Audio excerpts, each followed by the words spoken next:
प्रसिद्ध परे भगवान की जय।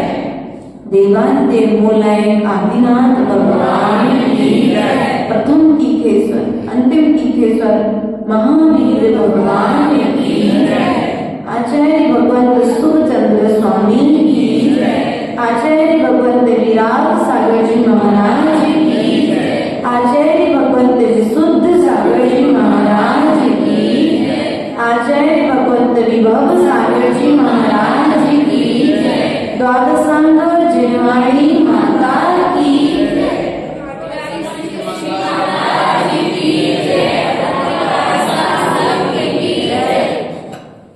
प्रिय बंधुओं, आज 14वें नंबर के पर्व में हम सभी प्रवेश करेंगे। आचार्य भगवंत कहते हैं कि सम्यक दर्शन की कृपा से सम्यक दृष्टियों को बड़े बड़े देव परम संतोष देने वाली पूजा करते हैं और इस सम्यक दर्शन के बल से इस जीव को संसार में समस्त वस्तुएं प्राप्त करने में सहयोगी बनता है। इसलिए प्रिय बंधुओं, अपने जीवन काल में यदि प्राप्त करने योग्य कोई चीज है तो वह है सम्यक दर्शन। इसी क्रम को आगे बढ़ाते हुए आज आचार्य भगवंत सुखचंद्र स्वामी यहाँ पर बतला रहे हैं कि जब राजा सैनिक अपनी राजसभा में विराजमान थे, वे अपने पूर्व भवों का स्मरण कर रहे थे। क्योंकि जब हम किसी अच्छी घटना से गुजर करके आते हैं, अच्छा वातावरण, तो उसके विषय में एक बार अपने घर पर आकर के विचार तो करते ही हैं। शिखर जी की वंदना करके आए तो घर पर आकर एक बार विचार तो प्रफुल्लता भीतर में प्रकट होती है। ऐसे ही राजा सैनिक प्रभु के सम्मोहन से लौटा था, उसके मन में प्रसन्नता थी, वह बहुत प्रसन्न था और प्रभु ने उससे जो जो कहा था उन सभी बातों का वह स्मरण चिंतन मंथन कर रहा था। और कुछ ही समय पश्चात यहाँ पर प्रथम पुत्र के रूप में नंद श्री का पुत्र कौन था? अभय कुमार। वह अभय कुमार जब बार बार चिंतन कर रहा था, संसार की इस विशालता को देख रहा था, तभी उसके मन में वैराग्य उत्पन्न हो गया।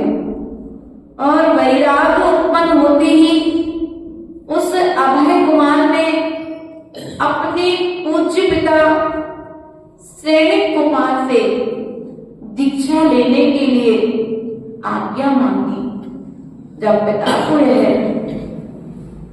मालूम पड़ा कि पुत्र दीक्षा लेने जा रहा है या दीक्षा लेने की भावना कर रहा है, तो वह बड़ा दुखी हुआ। उसने अपने पुत्र को समझाने का प्रयास किया कि बेटा, दीक्षा लेने की उम्र तो मेरी है, लेकिन तू अभी दीक्षा लेने के लिए जा रहा है, ये तेरे योग्य कार्य नहीं है। नाना तरह से मोह के वशीभूत होकर के राजा सैनिक ने अपने प्रिय पुत्र अभय कुमार को बहुत समझाया, लेकिन वैरागी जब वैराग्य से वशीभूत होता है तो वह रागियों की बात उसे सुनाई नहीं देती, उसे समझ में नहीं आती। वह तो ऐसा जानता है कि ये तो संसारिक जीवों की प्रकृति है कि स्वयं भी राग में पड़े और दूसरे को भी राग में पड़े रखते हैं। आप लोग पता करके रखते हैं, ऐसा बार बार वह विचार करते हैं, मोह की महिमा का बार बार चिंतन करते हैं और चिंतन करने के पश्चात में अपने पिता और अपनी माता को समझा करके, उन्हें संभाल करके, संबोधन दे करके, संसार की नश्वरता को बदला करके वे जैनेश्वरी दीक्षा धारण कर लेते हैं। और जैनेश्वरी दीक्षा धारण करने के पश्चात में वे नाना तरह के तप करते हैं। कहीं महीने भर का उपास करते हैं, कभी 2 महीने का उपास करते हैं, कहीं नाना तरह के परिश्रमों को सहन करते हुए वे एक दिन ऐसा उनके जीवन में आता है कि वे घातिया कर्मों का विध्वंस करके वे केवल ज्ञान को प्राप्त करते हैं और केवल ज्ञान के पश्चात कुछ ही समय पश्चात वे मोक्ष को प्राप्त कर लेते हैं। ऐसा वह अभय कुमार भव्य जीव जब मोक्ष को प्राप्त हो गया तो फिर राज्य की व्यवस्थाएं राजा श्रेणिक के साथ में अन्य सभी लोग संभालने लगे।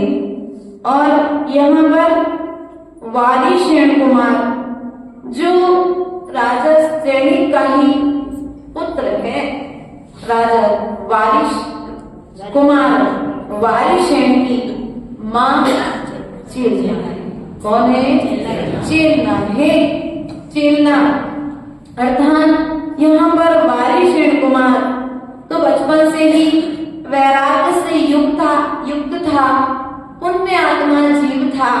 इसके जन्म के साथ ही मां को शुभ स्वप्न आए थे और समय के पश्चात जैसे भरत चक्रवर्ती के विषय में कहते हैं घर में रहकर के वैरागी था, ऐसे ही यह वारिशेन कुमार भी घर में रहकर के वैराग्य को प्राप्त था। यह वारिशेन कुमार कभी कभी अपना समय निकाल करके शमशान भूमि में सामायिक करने जाता था। क्या करने जाता था? और आपसे कह दिया है भैया महेश, एक बार राउंड तो लगाओ शमशान भूमि पे। जा पाओगे क्या? नहीं जा पाओगे, डर जाओगे, भय खा जाओगे। लेकिन आचार्य गुरुदेव कहते हैं सम्यक दृष्टि देवों को किसी से भय, वे देवता सम्यक दृष्टि की सेवा करते हैं, वे देवता सम्यक दृष्टि की पूजा करते हैं। अपन ने अभी देखा ना, श्रेणिक कुमार की पूजा की देवों ने आकर के श्रेणिक कुमार को नमस्कार किया। तो प्रिय बंधुओं, यदि कभी कोई व्यंतर देव तुम्हें दिख जाए तो डरना नहीं, क्योंकि उन व्यंतरों को भी मानवों से डर लगता है। क्या? व्यंतर भी मानव से डरता है। तुम्हारे पास इतनी शक्ति है कि तुम भूत को भी अपने बस में, बस तुम अपने को अपने बस में कर लो तो पूरी दुनिया तुम्हारे बस में हो जाएगी। जब तक हम अपने बस में नहीं है तब तक हमें दुनिया के बस में होना पड़ता है। बस यहाँ पर वह वारिशेन कुमार शमशान भूमि में सामयिक करने के लिए चला गया। और जब वह सामयिक करने के लिए गया, ध्यान में लीन था। यहाँ पर कीर्तिधर सेठ के यहाँ पर श्री कीर्ति नाम की जो सेठानी थी, उसके गले में एक बहुत सुंदर हार था। उस हार को देख करके एक नगर की जो वैश्या थी, उसके पास में एक विद्युत नाम का चोर जाया करता था। तो जब वह चोर उस वैश्या के पास में गया, उस वैश्या ने कहा, आज मैं तभी तुम्हारा मुंह देखूंगी जब तुम मुझे वह सेठानी के जैसा हार ला करके दोगे। वासनाओं के वशीभूत होकर के व्यक्ति क्या क्या नहीं करता है, पाप पुण्य का विचार भी नहीं करता है। और वह विद्युत पर चोर अपने भविष्य का विचार न करके वह सेठानी के घर में चोरी हेतु प्रवेश करता है और सेठानी का हार जब वापस लेकर के आ रहा होता है, तब रास्ते में उस हार की चमक के कारण कोतवाल उसे देख लेते हैं और उसके पीछे भागते हैं। यह विद्युत बल यहाँ से चोरी करके जब हार लेकर के जा रहा था, तभी वह रास्ते में उसे कुछ ना देखा, सो शमशान भूमि में प्रवेश कर गया। अब बचने का कोई उपाय ना देखा, उसने वह हार अभय कुमार इसके बारी सेठ के गले में डाल दिया। अब बाकी शेर तो ध्यान में लीन थे, उनने तो आंख खोल करके भी नहीं देखा, लेकिन जैसे ही कोतवाल आए और कोतवाल ने देखा कि वारी शेर के गले में सेठानी का हार है, जाकर के राजा के समक्ष यह बात रखी गई। राजा सहित प्रजाजन वहां जहां अभय कुमार वारी शेर कुमार विराट सामयिक कर रहा था, वहां पर सभी जब आकर के देखा तो देखा कि वह हार तो फूल की माला बन चुका है। ये था धर्म का चमत्कार। इसलिए प्रिय बंधुओं, जब यह कोतवालों ने शिकायत की, निंदा की कि राजा का पुत्र होकर के एक सेठानी का हार चुरा करके, हार पहन करके ध्यान करने के लिए शमशान भूमि में खड़ा है, नाना तरह के अपशब्दों से माता पिता का भी सम्मान करने लगे लोग। अपशब्द यदि कोई भी थोड़ा बहुत प्रमाद कर दे तो अपशब्द कहने में लोग पीछे नहीं हटते। गलती भले ही बेटे की हो, लेकिन माता पिता को भी दोषी ठहराया जाता है। ऐसे अभय कुमार ने गलती नहीं की थी, लेकिन गलत फहमी क्या हो गई थी, गलत फहमी के चक्कर में उसे भी अपशब्द सुनने पड़े, उसके माता पिता को अपशब्द सुनने पड़े, लेकिन सत्य तो एक ना एक दिन सामने दिन नहीं लगे। कुछ ही घंटों में जब वह वहां से लौटकर उसके पिता जब शमशान घाट भूमि पर पहुंचे तो सबने देखा कि वह हार तो फूलों की माला में परिवर्तित हो चुका है। वहां पहुंचने के पश्चात में सभी ने, उन कोतवालों ने यह दृश्य देखा, उससे ये बातें ना देखी गई और वह शीघ्र ही महाराज के सम्मुख आया। और विद्युत पर जो चोर था वह आया और वह कहने लगा, महाराज मुझे अभयदान दिया जाए। क्या दिया जाए? अभय। अब वो जो विद्युत पर चोर था, उस विद्युत पर चोर ने आकर के महाराज से स्वयं ही अपनी जो गलती की थी उसको स्वयं ही स्वीकार कर लिया। पहले अभयदान ले लिया और अभयदान लेने के पश्चात में सारी की सारी घटना राजा को सुना दी। वारिशेण कुमार ने घर के लिए चलने के लिए कहा। क्या हुआ यहाँ पर? वारिशेण कुमार से उसके जो पिता थे उसने क्या कहा कि अब चलो घर चलो। वारिशेण कुमार ने कहा अब मैं घर पर नहीं जाऊंगा। और बस वहीं से उस वारिशेण कुमार ने केस लॉन्च करके जैनेश्वरी दीक्षा को धारण कर लिया। इसलिए प्रिय बंधुओं, यदि तुम्हारा पुण्य कर्म का उदय है तो मनुष्य काम में नहीं आएंगे तो स्वर्ग के देव आकर के तुम्हारे संयम की चारित्र की रक्षा करेंगे। इस बात का सदा विश्वास रखना। बस तुम चारित्र को निर्दोष पालोगे, तुम अपने सम्यक दर्शन को निर्दोष पालोगे तो उस सम्यक दर्शन की सेवा, उस सम्यक चारित्र की सेवा कौन करेगा? बोलो तो देव करेंगे। इसलिए इतना विश्वास रखो अपने भीतर में। दीक्षा लेने के बाद मेरी दीक्षा का पालन कौन कराएगा? ऐसा विचार करके आप लोग दीक्षा नहीं ले रहे ना। योग्यता सबके अंदर है लेकिन फिर भी नहीं ले रहे। कठिनाई आएंगी, कौन पालन कराएगा? कठिनाई पड़ेगी, कौन चौका लगाएगा? कौन विहार कराएगा? कौन कमंडल में पानी भरेगा? कोई पैदल चलने वाला मिलेगा कि नहीं मिलेगा? ध्यान रखना, तुम्हारा पुण्य तुम्हारे आगे तुम्हारी सेवा में चलता है, इस बात का सदा विश्वास रखना। गुरुदेव ने बहुत प्यारी सी कवि चांद पंक्तियां शांति विधान में लिखी है। पीछे कमंडल हाथ रखे, भाग्य हमेशा साथ रखे, तीर्थंकर के लघुनंदन, मुनियों को सत सत वंदन। क्या? इच्छी कमंडल हाथ रखे, भाग्य हमेशा साथ रखे, तीर्थंकर के लघुनंदन, मुनियों को सत सत वंदन। इसलिए कभी श्रावक के भरोसे दीक्षा नहीं लेना, तो अपने भाग्य के भरोसे दीक्षा लोगे तो वह दीक्षा अपने आप पालन हो जाएगी। और यदि तुम सोचो श्रावकों के भरोसे दीक्षा लेना है तो कभी दीक्षा लेने का भाव भी, क्योंकि अपना पुण्य ही हमारी सेवा करता है और हमारा पाप ही हमारे लिए दुख देने का कारण बनता है। यहाँ पर वालीशेन कुमार साधना करते करते एक दिन समाधि पूर्वक मरण को प्राप्त हुआ और वह एक दिन मरण के पश्चात वह स्वर्ग में जाकर अनेक रिद्धियों वाला देव बन गया। अब यहाँ पर वर्णन प्रारंभ होता है।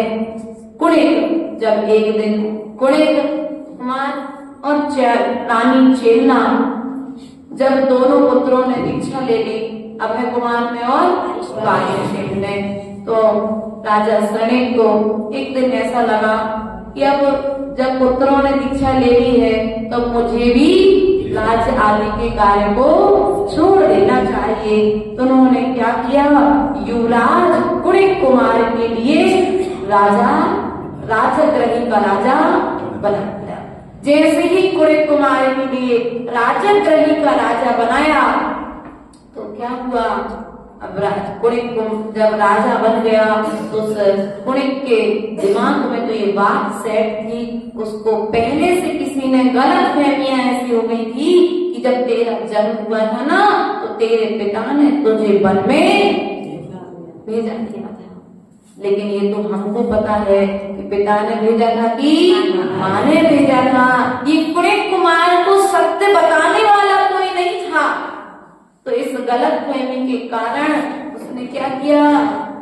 राजा बनने के पश्चात अपने पिता को कीलों वाले, कैसे, जिस पिंजरे में खील लगी हो, खील जानते ना आप लोग? हाँ, नुकीली कीले, उन कीलों वाले पिंजरे में अपने पिता को बंद कर दिया कि मुझे मेरे पिता ने दुख दिया है। अभी तो पूर्व जन्म का बैर उदय में आ गया, सो उसने अपने पिता के लिए कीलों वाले पिंजरे, लकड़ी के पिंजरे में पैक कर दिया। बंद करने के पश्चात में जब भी अपने पिता को पिंजरे में भोजन देने जाता तब तब उन्हें अपशब्दों से उनके लिए अपशब्द बोलता, नाना तरह से उनका अपमान करता, तिरस्कार करता। लेकिन धन्य है ऐसे पिता जितना सब कुछ सहन करने के बाद में भी अपने संतान से कुछ नहीं कहा। इसलिए प्रिय बंधुओं, आज यदि किसी के भी बीच में कोई बात हो जाए और तीसरा कोई कहने आए तो एक बार जाकर के अपने शत्रु से भी आशीष पूछ लेना। अगर तुम्हारी बुराई हो गई महेश से और लग रहा है कि तीसरा कोई बीच में आ रहा है, तुम्हें भी भड़का रहा है, महेश को भी भड़का रहा है, घी का काम कर रहा है आग में, तो मौका मत देना। डायरेक्ट जाकर के तुम महेश से पूछ लेना कि भाई बात क्या है। बस कुणिक की तरह तुम महेश से दूर होते और आपस में दोनों का विवाद इतना बढ़ेगा कि उसे सुलझाना मुश्किल पड़ जाएगा। इसलिए कभी भी छोटी सी भी यदि गलतफहमी आती है, आपस में तो कोई बात होती है तो फिर तत्काल क्या करो? क्लीन करो। क्या करो तत्काल? कचरा गिर जाता तो क्या करते? झाड़ू से तत्काल। कोई गलत शब्द लिख जाता तो रबड़ से तत्काल बच्चे साफ करते कि नहीं कर सकते। लेकिन पेन से लिख जाए तो फिर पेज को फाड़ के अलग करना पड़ता है। इसलिए प्रिय बंधु, हमेशा अपने जीवन को पेंसिल और रबड़ की तरह बनाए रखो। गलतियां हो जाए तो मिटा लो, और अच्छाइयां हो जाए तो पेन से उन कागज पर लिख कर उसे जीवन पर्यंत के लिए शाश्वत रूप में जयवंत करो। इस प्रकार से यहाँ पर अब श्रेणी कुमार राजा बन गया। अपने पिता को नाना तरह के कष्ट दे रहा था। एक दिन रानी चेतना बहुत दुखी थी, क्योंकि पति तो चेतना का है। उसे बड़ा दुख हुआ कि देखो तो इसके पिता ने इसके जीवन में इसके साथ कितना उपकार किया, और ये अपने पिता को इतने दुख देता है, इसे कुछ मन में नहीं आता। अब पहले के समय में नहीं बोलती होंगी रानियां, माँ थी, हो सकता था सीधी सच्चाई बता सकती थी, लेकिन समय आने पर भी कुछ सत्य समय आने पर बोले जाते हैं, तत्काल नहीं बोले जाते। कुछ चीजें समय पर आने पर यदि जवाब दिया जाए कुछ बातों का, तो वो अच्छा प्रभाव पड़ता है। और तत्काल यदि हम हर बात का तत्काल जवाब देंगे तो फिर वो ज्यादा उसका असर होने वाला नहीं है।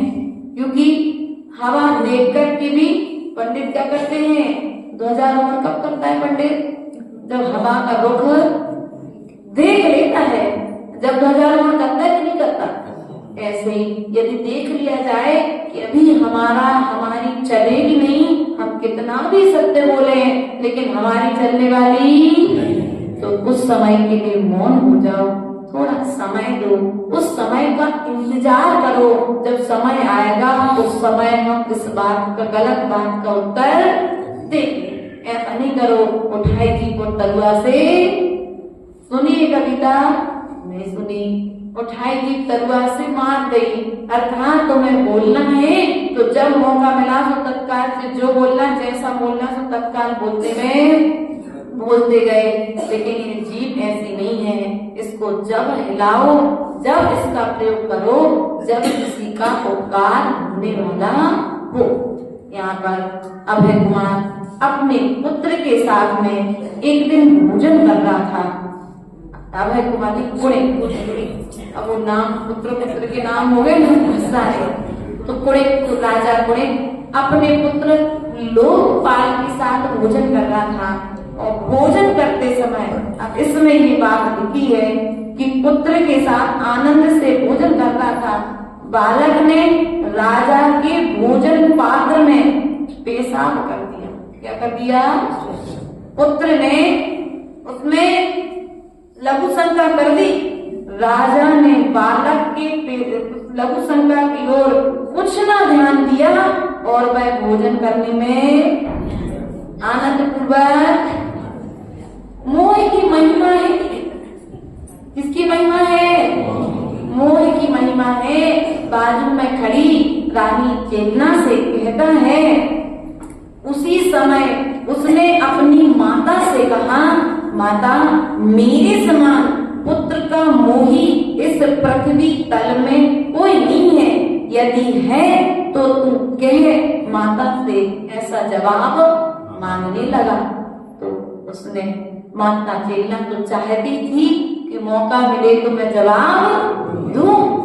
तो माता ने उस अपने पुत्र से कहा कि बेटा, तू पूछ रहा है तो मैं कह देती हूँ, जैसा प्रेम तू अपने पुत्र के प्रति रखता है, इससे भी अधिक प्रेम तेरे पिता सैनिक तुमसे करते थे। लेकिन तुमने आज उन्हें इतने दुखों में रखा है। जब तुझे बचपन में तेरी उंगली में एक बड़ा भारी घाव हो गया। क्या हो गया? घाव हो गया। और जब उस घाव में पीप पड़ गया, बहुत दुर्गंध आती थी, उससे तुझे बहुत पीड़ा थी। घाव के अच्छे करने के लिए बहुत सी दवाइयां कर छोड़ी, तो भी तेरी वेदना शांत नहीं हुई। इसलिए उस समय तेरे पिता ने अपने मुख से क्या की थी? अपने मुख से तेरी उस उंगली को दबा करके तेरा उस पीप को बाहर बोलो तो आज कोई कर पाएगा इतना अपने संतान के लिए? अगर बच्चा दिन में 2-3 बार यदि जंगल ही कर दे 5वीं बार तो माताओं को गुस्सा आता कि नहीं आता? इतना प्रेम करने वाली माताएं अब पंचम काल में संतानें तो हैं लेकिन माताएं। आशीष क्या कह रहे हैं? हमसे कह रहे हाँ देखो। अरे भैया आशीष डाइवर तो आ गया लेकिन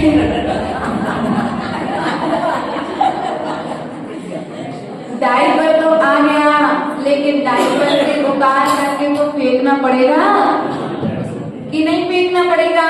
शरीर से गंदगी साफ करने के लिए पानी तो डालना पड़ेगा कि नहीं डालना पड़ेगा? कि वो चीन की मशीन ले आओगे कि मशीन में रखो तो सब साफ?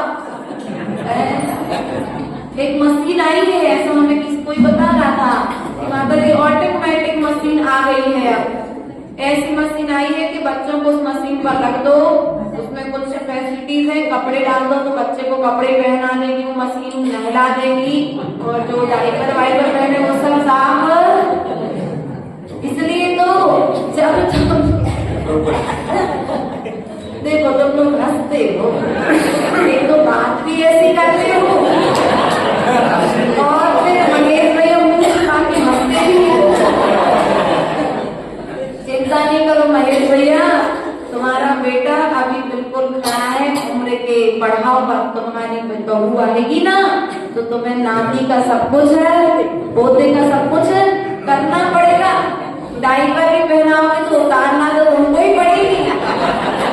वो तो रहेगा भैया पापा मुझे बच्चे से भी राग नहीं है, क्योंकि जितना पिता को अपने पुत्र से प्रेम होता है उससे कहीं ज्यादा अपने पोते से होता है। ये तो अनिल जी से पूछो।